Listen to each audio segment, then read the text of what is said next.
उत्तराखंड के इस खास बुलेटिन में आप सभी का बहुत स्वागत। मैं हूं आपके साथ सुचित्रा गुप्ता। बुलेटिन की शुरुआत करेंगे इस वक्त की अहम खबर के साथ, जहां ऑपरेशन सिंदूर की सफलता पर भारतीय जनता पार्टी ने देहरादून में तिरंगा यात्रा निकाली और इस यात्रा में स्वयं मुख्यमंत्री पुष्कर सिंह धामी शामिल हुए और धामी ने भारतीय सेना के शौर्य और पराक्रम को सलाम करते हुए इस तिरंगा यात्रा में हिस्सा भी लिया। यात्रा के दौरान लोग हाथों में तिरंगा थामे हुए भारत माता की जय के नारे लगाते हुए दिखाई दिए।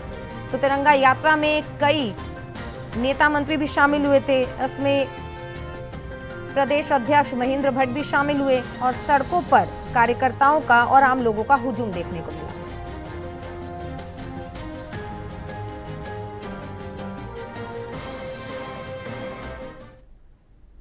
रायपुर क्षेत्र के लोकप्रिय विधायक आदरणीय खजानदास जी, रायपुर क्षेत्र के लोकप्रिय विधायक उमेश शर्मा काऊ जी, डोईवाला विधानसभा क्षेत्र के लोकप्रिय विधायक ब्रजभूषण गैरोला जी, रुद्रप्रयाग विधानसभा के लोकप्रिय विधायक आदरणीय भरत चौधरी जी, देहरादून के मेयर भाई सौरभ थपलियाल जी, भारतीय जनता पार्टी के प्रदेश महामंत्री श्री आदित्य कोठारी जी, महानगर अध्यक्ष श्री सिद्धार्थ अग्रवाल जी, दीदी रजनी रावत जी, श्री श्याम अग्रवाल जी, देवेंद्र भसीन जी एवं मंच पर आसीन हमारे सभी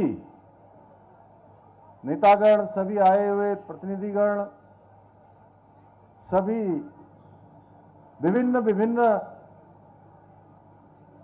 संस्थानों में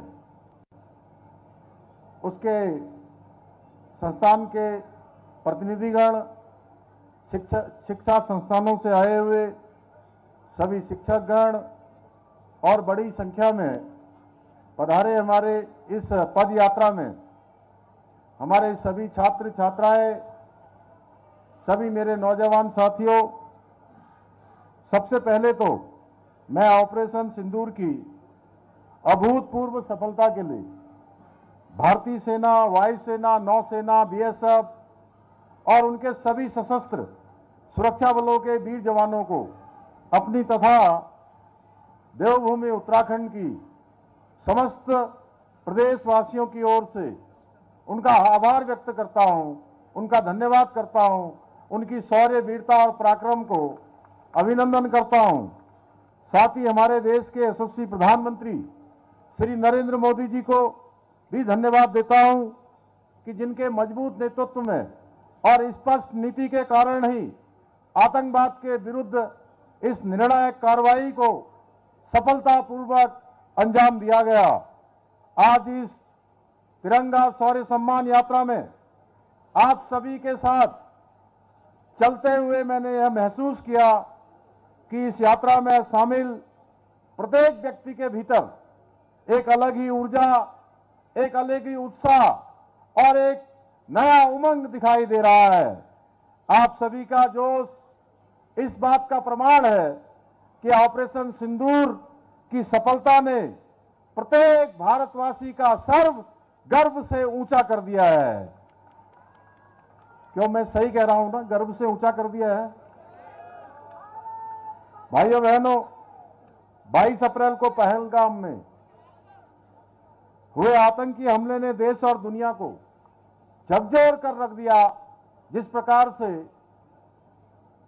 पाक पोषित आतंकवादियों के द्वारा कायराना हरकत की गई और हमारे 26 निर्दोष पर्यटक, जिनसे धर्म पूछकर उनके परिवार के सामने ही बेरहमी से उनकी हत्या की गई, इस अमानवीय क्रूरता के पीछे उन आतंकवादियों की मंशा भारत में दंगा भड़काने की थी। परंतु इस हमले के बाद पूरा देश आतंक के खिलाफ निर्णायक कार्रवाई की मांग को लेकर एकजुटता के साथ, एकता के साथ खड़ा हो गया। भाइयों बहनों, उसी विभत्स आतंकी हमले का जवाब देते हुए आदरणीय प्रधानमंत्री श्री नरेंद्र मोदी जी के नेतृत्व में हमारी सेनाओं ने अभूतपूर्व साहस का परिचय देते हुए ऑपरेशन सिंदूर को अंजाम दिया और हर आतंकी और उनके आकाओं को यह स्पष्ट रूप से समझा दिया कि भारत की बेटियों के सिंदूर के और आंख उठाने का क्या परिणाम होता है। कि भारत की सेनाओं ने जिस प्रकार से ऑपरेशन सिंदूर चलाया, शौर्य, पराक्रम और साहस और सटीक रणनीति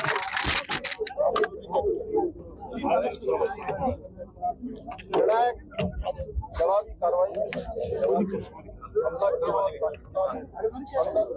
पाकिस्तान द्वारा 9 आतंकवादी अड्डों को नेस्तनाबूद करने का काम किया, पाकिस्तान की सेना को घुटने टेकने पर मजबूर किया। उनके डीजीएमओ ने, पाकिस्तान की सरकार ने जिस प्रकार से युद्ध विराम का अनुरोध किया, भारतीय सेना ने हर उस मुंहतोड़ जवाब उस कार्रवाई का दिया, जिसमें पाकिस्तान की सेना ने मिसाइल भेजे, ड्रोन भेजे, अनेक फाइटर विमान भेजे।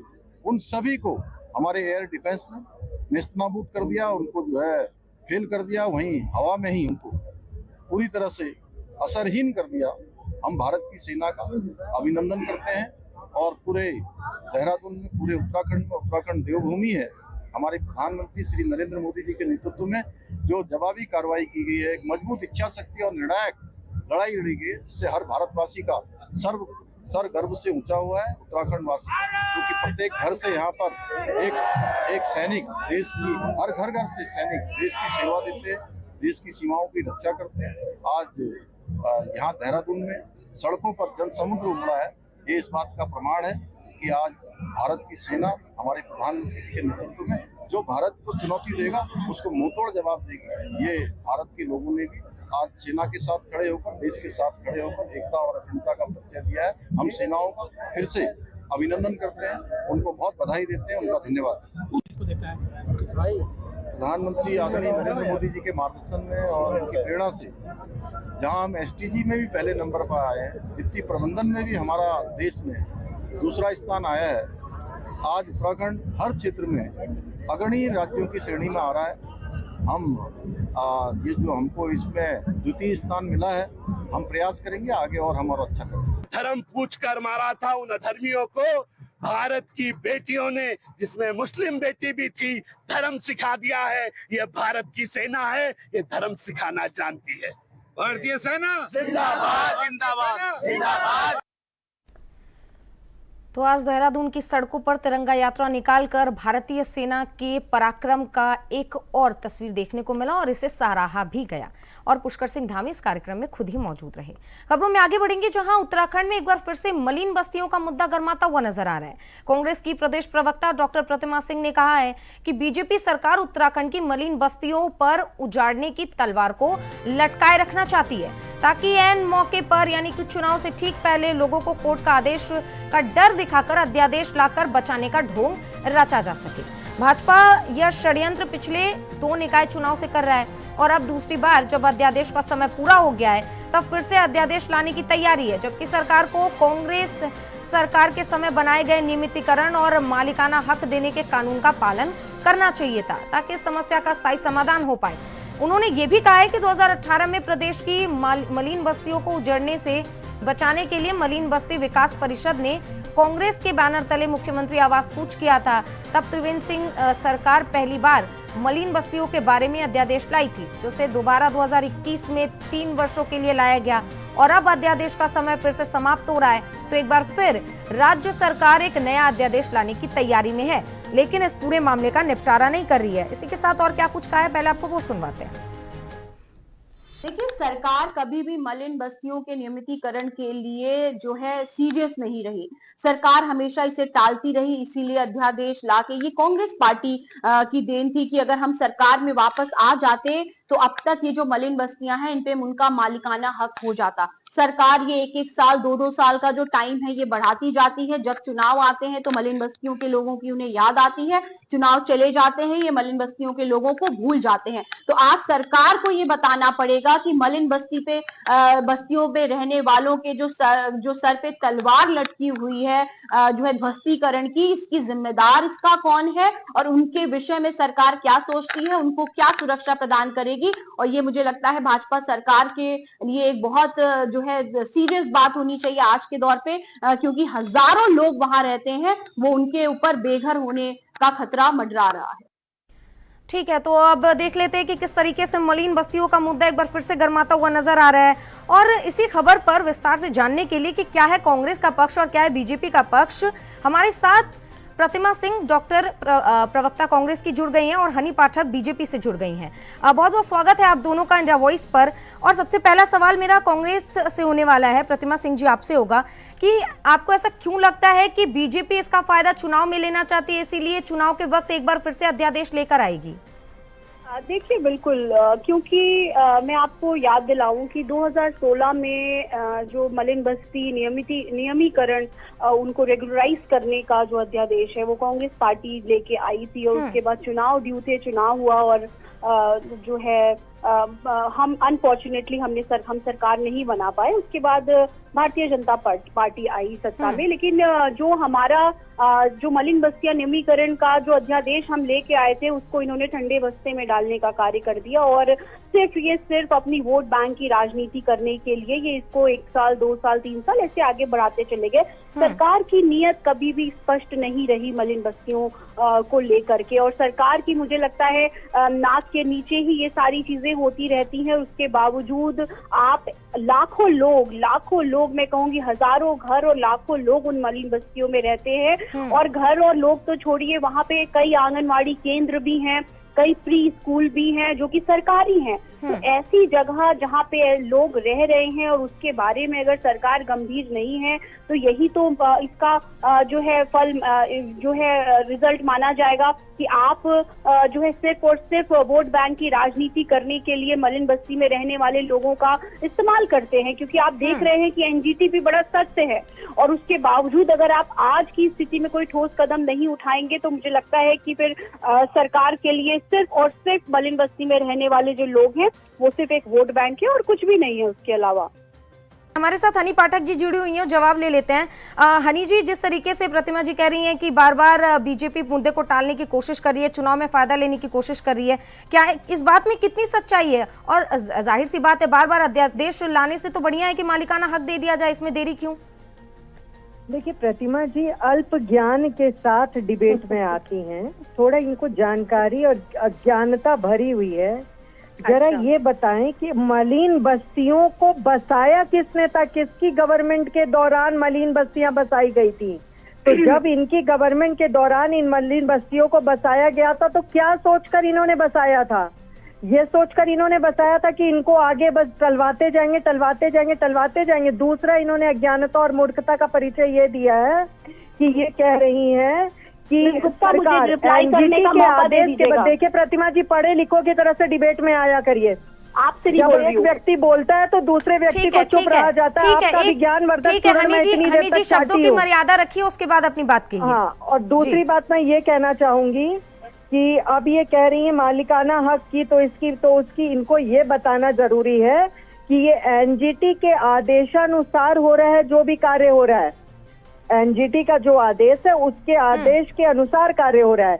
ये अपनी तिवारी गवर्नमेंट सरकार की भूल चुकी है, जिस समय राज्य आंदोलनकारियों को हाथ में दही जमाने के तरीके से मुंह जबानी कह दिया था कि इनको आरक्षण दे दिया है बिना विधानसभा में पेश किए हुए। उसी तरीके से इनका जो ये मालिकाना हक है इसको हाथ में दही जमाने की तरह नहीं होता है, ये अध्यादेश ही पारित किया जाता है, जगह देखी जाती है, चिन्हीकरण होता है, उसके बाद ही किसी को बसाने का कार्य किया जाता है। इनकी गवर्नमेंट के दौरान किसी ने हाथ नहीं रोका था, लेकिन स्वर्गीय श्री इंदिरा हृदय जी का वनभूलपुरा भी कोई नहीं भूला है। वित्त मंत्री रही, कद्दावर मंत्रियों में से जानी जाती थी, लेकिन वनभूलपुरा में जो ये अतिक्रमण रहा जिसके लिए सुमित हृदय जी तुरंत का दरवाजा खटखटाए, तो ये क्या ये करके कुकर्म बैठे, कुकृत्य बैठे हैं, वो उत्तराखंड आज उत्तराखंड की जनता उसको भुगत रही है। तो मलिन बस्तियां इन्होंने बसाई क्यों? ठीक है प्रतिमा जी जवाब देना चाहती है। हनी जी अतिक्रमण ये अपना घर बनाने का कर ले। ठीक प्रतिमा जी से जवाब ले लेते हैं। का क्यों ये मकान बनाती है? ये सीधे अतिक्रमण पे जोड़ ठीक है हनी जी प्रतिमा जी से जवाब ले लेते हैं। जी प्रतिमा जी, करना है तो तुम अपना घर और जमीन का अतिक्रमण करो। और सबसे बड़ा अतिक्रमण तो इनका कांग्रेस कार्यालय है, अतिक्रमण है वो पूरा कार्यालय इनका। अब शांत हो जाइए मैडम। ठीक है हनी जी जवाब ले लेते हैं प्रतिमा जी से। जी प्रतिमा जी। देखिए मिस गुप्ता, पहली बात तो भारतीय जनता पार्टी के प्रवक्ता जो है बड़े पर्सनल होते हैं, तो मैं उन पे नहीं जाती हूँ। इनके संस्कार विहीन है क्या ये बात लोग। हो गई? मैंने ये कहा ठीक है, कांग्रेस ठीक है, के सभी हनी जी जवाब ये लेंगे मैंने पहले। कहा कांग्रेस ये के सभी संस्कार प्रवक्ता विहीन लोग जानकार हैं। ये संस्कार विहीन लोग हैं जिनके पास संस्कार नहीं है, इसीलिए अरे दूसरों पे कैसी बात पर्सनल कर रही है कमेंट गरिमा करते हैं। जी? दूसरी बात ठीक है, सुनिए, आप दोनों से रिक्वेस्ट है, पर्सनल अटैक मत कीजिए। अभी उत्तराखंड वासियों की बात कर रहे हैं मैडम। आपको मैंने याद कहा होगा कांग्रेस इंदिरा पार्टी गांधी के जी का सभी नाम आपको याद प्रवक्ता होगा शायद।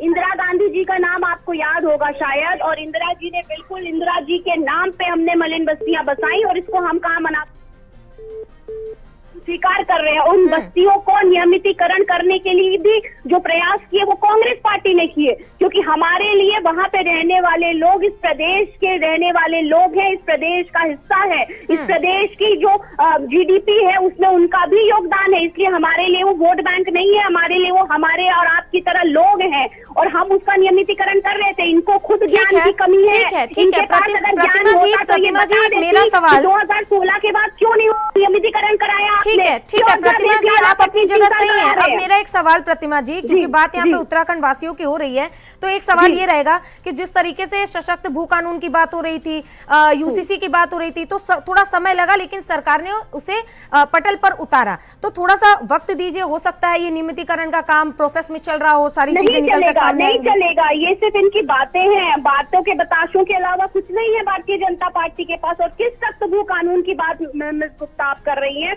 वो भू कानून, ये वो भारतीय जनता पार्टी है जो कि एक देश एक चुनाव की बात करती है, और आज एक प्रदेश दो भू कानून लेके आई है। ये दोहरे चरित्र के लोग हैं। इनके लिए हम और आप सिर्फ वोट बैंक है, एक नंबर है। हम और आप इनके लिए जीवित लोग नहीं है। सिर्फ हमारा इस्तेमाल ये नंबर के लिए करते हैं, अपने वोट बैंक की राजनीति के लिए करते हैं। सख्त भू कानून आपने उधम सिंह नगर, हरिद्वार, ऐसे कई चीजों को छोड़ दिया। कलेक्टर को पावर दे दी कि जब चाहे निकाय में बदल दे, जब चाहे निगम में बदल दे, और उसके बाद आप कह रहे हैं आप भू माफियाओं को आमंत्रित कर रहे हैं, खुला आमंत्रण दे रहे हैं। ठीक है मैडम, ठीक है प्रतिमा जी, आपकी सारी बातें आपने यहाँ पर रखी, और पूरे उत्तराखंड की जनता ने आपको सुना है, और किस तरीके से वो फैसला लेती है उनके ऊपर छोड़ देते हैं। बहुत बहुत धन्यवाद हमारे साथ जुड़ने के लिए हनी पाठक जी आपका, प्रतिमा सिंह जी आपका भी। तो साफ है कि एक बार फिर से मलिन बस्तियों का मुद्दा राज्य में गर्माता हुआ नजर आ रहा है। कांग्रेस और बीजेपी आपस में वार पलटवार कर रहे हैं, एक दूसरे को मूर्ख और अज्ञान भी बता रहे हैं। अब देखने की बात कि आखिर उत्तराखंड की जनता और मलिन बस्तियों के मालिकाना हक को लेकर आगे गवर्नमेंट का क्या फैसला होता है, और उस पर उत्तराखंड वासी अपना क्या फैसला सुनाने वाले हैं आगे आने वाले चुनाव में। खबरों में आगे बढ़ेंगे, जहां 2025 तक उत्तराखंड देश के अग्रणी राज्यों में शामिल होने का जो सपना था वो एक बार फिर से साकार होता हुआ दिखाई दे रहा है। मुख्यमंत्री पुष्कर सिंह धामी ने वित्तीय प्रबंधन के उत्तराखंड को देश भर में दूसरा स्थान मिलने पर खुशी जाहिर की। उन्होंने इसे प्रधानमंत्री नरेंद्र मोदी के कुशल नेतृत्व का परिणाम बताया। तो मुख्यमंत्री ने कहा कि इससे पहले नीति आयोग की SDG रिपोर्ट में भी उत्तराखंड ने 79 अंक हासिल कर पहला स्थान प्राप्त किया था, और अब वित्तीय प्रबंधन में भी बड़ी उपलब्धि मिलने के बाद यह साफ हो गया है कि उत्तराखंड विकास के पथ पर अग्रसर है। प्रधानमंत्री आदरणीय नरेंद्र मोदी जी के मार्गदर्शन में और उनकी प्रेरणा से जहां हम SDG में भी पहले नंबर पर आए हैं, वित्तीय प्रबंधन में भी हमारा देश में दूसरा स्थान आया है। आज उत्तराखंड हर क्षेत्र में अग्रणी राज्यों की श्रेणी में आ रहा है। ये जो हमको इसमें द्वितीय स्थान मिला है, हम प्रयास करेंगे आगे और हम और अच्छा करेंगे। तो अब बात करेंगे उत्तराखंड के मौसम की। प्रदेश में मौसम को लेकर एक बार फिर से अपडेट जारी किया गया है। इसमें प्रदेश भर के जिलों में सामान्य मौसम रहने की संभावना जताई गई है। मौसम विज्ञान केंद्र देहरादून के निदेशक डॉक्टर विक्रम सिंह ने बताया है कि 16 मई तक प्रदेश का मौसम बिल्कुल साफ रहने वाला है। साथ ही 1 से 2 डिग्री तक तापमान बढ़ेगा, यानी कि प्रदेश में गर्मी बढ़ सकती है। साथ ही कुछ पर्वतीय ऊंचाई वाले इलाकों में इस दौरान तेज हवाएं बह सकती हैं, और साथ ही 17 मई के बाद मौसम में बदलाव की आशंका है, यानी कि 16 मई तक उत्तराखंड वासियों को गर्मी और धूप परेशान कर सकती है।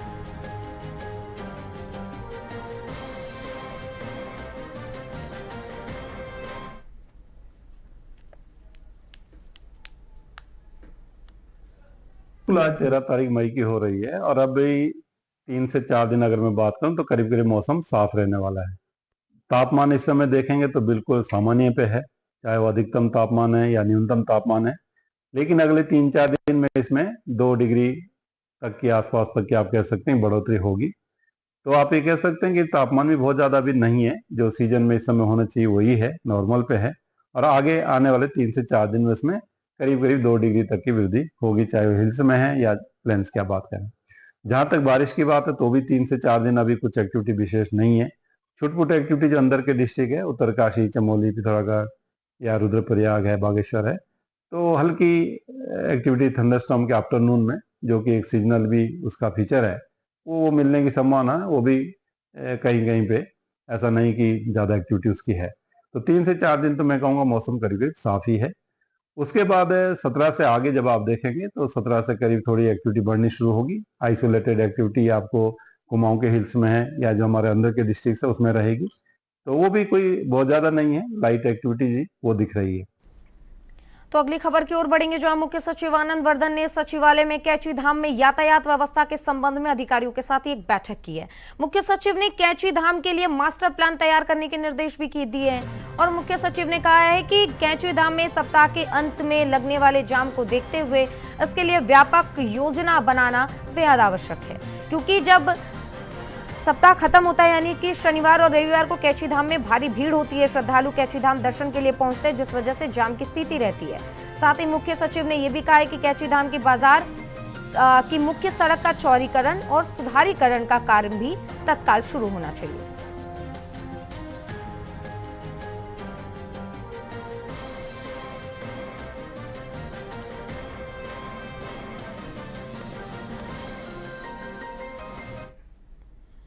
तो अब जल्द ही कैची धाम में विस्तारीकरण का काम शुरू हो जाएगा और काफी नए काम शुरू होने वाले, जिसमें जाम की स्थिति से कैची धाम के आसपास के इलाकों को राहत मिलेगी। इसे लेकर एक मास्टर प्लान तैयार करने के लिए मुख्य सचिव ने निर्देश दे दिए हैं। अब देखने की बात कि कब इसे पटल पर उतारा जाएगा। इसी के साथ उत्तराखंड के खास बुलेटिन में बस इतना ही। आप बने रहिए इंडिया वॉइस के साथ। नमस्कार।